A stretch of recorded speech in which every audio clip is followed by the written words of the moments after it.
Bon. Bonjour tout le monde et bienvenue à ce premier entrevue à Vibrer Projet en forme Zoom qu'on va partager sur les réseaux sociaux afin de vous présenter nos membres qui sont en train de faire des projets vraiment intéressants. Je m'appelle Aliki Kourmanopoulos, je suis directrice des communications marketing pour le PMI Montréal et je suis jointe aujourd'hui par Vicky Chevalier, graduée de la MGP, membre du PMI Montréal et quelqu'un qui est passionné par l'entrepreneuriat et la gestion de projet. Alors, merci beaucoup, Vicky, de te joindre avec moi aujourd'hui. De chez toi, de chez moi. En confinement, oui. Et merci de me recevoir, c'est gentil. Peux-tu nous parler un peu de ton parcours? Pourquoi la gestion de projet, pour toi, ça a été quelque chose évident pour aller chercher ton MGP, puis pourquoi tu poursuis ça? Oui, bien sûr. Donc, moi, je viens d'une famille quand même très entrepreneuriale. Donc, j'ai une mère qui s'est partie en affaires, j'ai des cousins, j'ai un oncle. Puis, j'ai fait aussi un baccalauréat en management. Donc, pour moi, c'était évident de compléter mon parcours académique avec la gestion de projet. Parce que selon moi, la vie, c'est multiples projets. Donc, c'est vraiment important que ça soit dans une institution financière, sur des projets en TI, en aérospatial. La gestion de projet est partout. Donc, comme on dit, vraiment, life as a project, le hashtag. Oui, vraiment, c'est essentiellement ça. Puis je pensais que c'était mon chemin à suivre pour aller chercher le plus d'outils possible. Donc, voilà. Bon, alors, on est ici aujourd'hui, puis j'ai invité Vicky parce que cette semaine, ou ça fait une semaine ou deux, elle a lancé une annonce sur LinkedIn qu'elle a embarqué sur un projet familial. Veux-tu nous parler un peu de ton projet? Parce que je pense que c'est très particulier à notre situation présentement. C'est ça. Donc, moi, je revenais tout juste d'un échange étudiant, puis je me retrouvais sans emploi, donc je m'en allais commencer comme un peu tout le monde. Mes plans étaient un peu changés. Puis, j'ai une tante qui travaille dans une clinique médicale à Montréal, puis elle a remarqué très vite que les patients ne portaient pas le masque. Puis, la raison est très simple, c'est que le gouvernement ne pouvait pas fournir les masques. Il y avait une pénurie.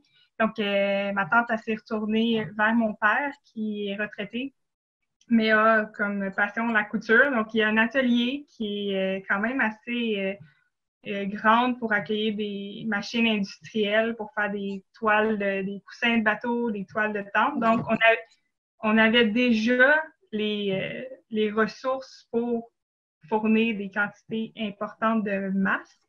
Donc, c'est ça. Puis moi, voyant toute cette opportunité-là, qui allait répondre à une problématique qui me touche, ben c'était juste inévitable de ne pas la saisir. Donc, voilà, c'est un projet familial qui, comme tout bon projet, débute par un problème ou une opportunité. C'est ça. Et quels étaient tes enjeux principaux? Parce que là, tu es entouré par quelqu'un en service médical, ton père qui est couturier. Quels étaient les enjeux pour mettre tout ça ensemble? Oui. Donc, c'est sûr, je répète un peu ce que j'ai appris à l'école, mais c'est tellement la réalité, c'est les attentes. Mon père, qui est retraité, n'a pas nécessairement les mêmes attentes que moi, qui est dans le début de carrière, qui veut aller justement croître très rapidement, puis aller chercher faire des partenariats, puis tout ça. Donc, c'est vraiment d'établir ça avec qui est notre équipe de travail, qui est mon père en ce moment, et ma tante. Donc, ça a été, c'est ça, définir les attentes, savoir agir rapidement, parce que c'est une opportunité qui, on le sait, je suis pas la seule qui fait les masques, mais il faut quand même se relever très vite puis avoir une bonne stratégie rapidement. T'es pas le seul à faire les masques, mais non. De ce que j'entends autour de moi, même si je vois des publicités pour les masques passer puis j'essaie d'en commander, ils sont déjà sold out. Ça va. Exactement. Puis même les gens qui vont faire des masques chez eux, il y a une pénurie sur les élastiques, il y a une pénurie sur les matériels. Donc, c'est le dernier de nos enjeux, c'est ça, la pénurie de stock qui est causée par la forte demande. Mais d'où l'importance de la gestion de projet, de savoir bien s'outiller, faire de la gestion, juste une grille de gestion de risque ou définir simplement les rôles et responsabilités. Comme moi, par exemple, c'est mon père que je sais, c'est lui qui est en charge de l'approvisionnement. Donc là, je suis assurée que lui, il va à chaque semaine vérifier avec les fournisseurs est-ce qu'on a assez d'élastique, est-ce qu'on a assez de fil, est-ce qu'on a assez de tissu. Donc déjà là, ça m'enlève une pensée. Donc je peux agir, je peux être plus efficace ailleurs. Voilà. Ton père, c'est l'expert là-dedans. C'est l'expert de l'approvisionnement. Approvisionnement, ça, c'est lui. Ouais. Puis, mais c'est ça, un autre des enjeux aussi, je peux dire, c'est le fait, vu que c'est un petit projet, je suis entrepreneur, je me retrouve à avoir plusieurs rôles. Je suis pas juste simplement gestionnaire de projet, là, je gère la production, les ventes, le marketing, la qualité, la livraison. Fait que c'est encore plus important comme entrepreneur d'appliquer la gestion de projet puis de définir les rôles et responsabilités. Donc, voilà. Alors, c'est ton expertise en gestion de projet qui t'a aidé à clarifier, en effet, ton rôle là-dedans. Oui. Mais c'est sûr que ça m'a aidé le rôle de gestionnaire qui va planifier un peu, c'est ce qui revient à moi. Mais ça m'a aidé à être plus organisée, simplement, puis d'aller chercher les bons outils, puis de savoir les utiliser de manière efficace. Quels sont tes objectifs pour ce projet? Avez-vous des KPI? Avez-vous un objectif défini pour le futur? Est-ce que c'est une petite entreprise que tu aimerais grandir en autre chose que les masques? C'est sûr que pour moi, ce serait un rêve de poursuivre. On a déjà des idées là, on a un modèle c'est quelque chose qui va sur la tête pour justement éviter que le masque soit derrière les oreilles. On a des produits dérivés comme ça. Mais oui, j'aimerais poursuivre là-dedans. Mais j'ai aussi le désir de m'en aller en consultation, en gestion de projet. Puis, fait que je vais voir dans le futur, mais pour l'instant, je me concentre sur les masques et on verra. Mais c'est fun parce que la gestion de projet, ça te permet effectivement de faire ça, de faire un petit projet, d'aller faire la consultation ailleurs, d'aller travailler dans plein d'entreprises, puis c'est transversal. C'est des outils de connaissances, des expertises qui te permettent de travailler dans toutes les industries possibles. Puis pour moi, c'est la force, vraiment, c'est la force de la gestion de projet. Puis que les gens comprennent que quelqu'un qui a une expertise en manufacturier, ce que tu es en train de faire, tu peux également être gestionnaire de projet en consultation en finance, en aérospatial. Oui, tout à fait. Cool. En vue parce que c'est Vibrer Projet, puis d'habitude, on pose des questions très rapides à nos sujets. Je vais te poser les 3 questions qu'on pose à tous nos invités, mais tant que tu veux, parce que là, c'est une autre formule, on peut essayer quelque chose de nouveau. En gestion de projet, tu aspires à quoi? C'est quoi ton aspiration?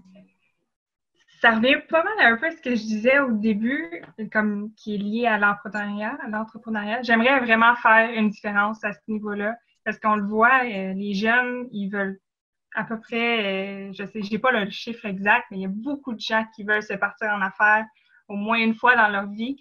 Puis les chiffres de nombre de faillites est anormal. Donc, je me dis que si je peux un peu inclure la gestion de projet dans l'entrepreneuriat, dans les PME, puis faire une différence à ce niveau-là, ça serait ma mission.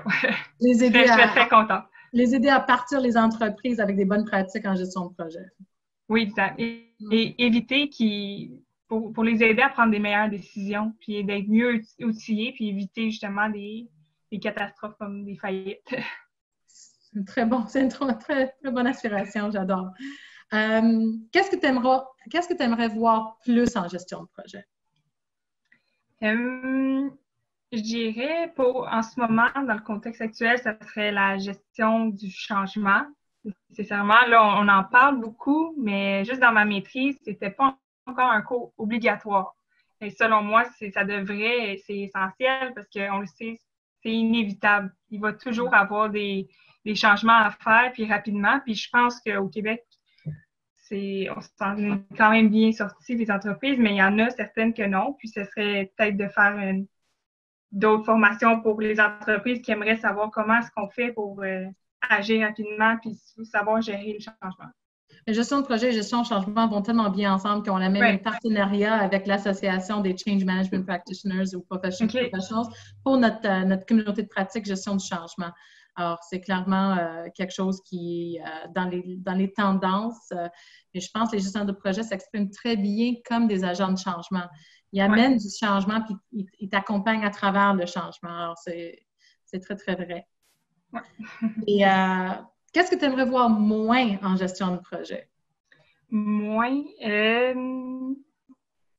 Mais là, je ne sais pas si je peux y aller vers là, mais c'est encore au niveau de la maîtrise qui est excellente, que je recommande à tout le monde, honnêtement, qui veut s'outiller. Mais j'enlèverais peut-être tous les aspects de finance, puis aller moins dans calculer une covariance à la main. Moi, j'irais vraiment plus aller essayer d'aider les gestionnaires avec des indicateurs de performance super pratiques, comme un simple comme un IPD, IPC, qui va nous aider à suivre le projet plus facilement. Donc, ça serait ça. Moins de finances, puis plus des outils concrets c'est ça, qui vont être faciles à utiliser dans la Je suis de ton bord, j'ai pas aimé les calculs non plus. Alors, moi, je suis côté communication, soft skills, marketing, moi, des calculs. Mais c'est essentiel d'avoir un suivi des chiffres, mais il faut que ce soit utile. Ce qui est intéressant, c'est quand on parle de AI puis l'impact que ça peut avoir sur la gestion de projet, c'est dans tout cet élément de calcul, de formulaire, comment ça pourrait être automatisé dans le futur pour permettre les gestionnaires de projet de passer plus de temps dans ce qui est aider les gens puis la communication. Alors, on espère que oui, on aura moins de ça. Puis plus oui. Bon, avant de quitter, moi, je suis vraiment contente avec le masque que j'ai reçu de ta part. Là. Alors, je suis contente. Ah, t'as le bleu. Moi aussi, j'ai le noir avec moi. Le bleu marin, là, c'est une de mes couleurs préférées. Puis, alors, c'est fun de savoir qu'on a des gestionnaires de projets derrière les projets comme ça. Oui. Puis, on va préserver le monde de demain à travers la gestion de projet. Alors, je te remercie beaucoup pour ton travail. Merci à ton père. Merci à toi. Ça fait plaisir. C'est une belle cause. Ça nous tient à cœur. C'est juste normal. Ben oui, puis merci à ta tante aussi qui travaille Frontlines. Alors, espérons que tout le monde reste en santé. Puis, on se revoit bientôt. Oui, merci. Bonne journée. Merci à toi. Bye. Bye.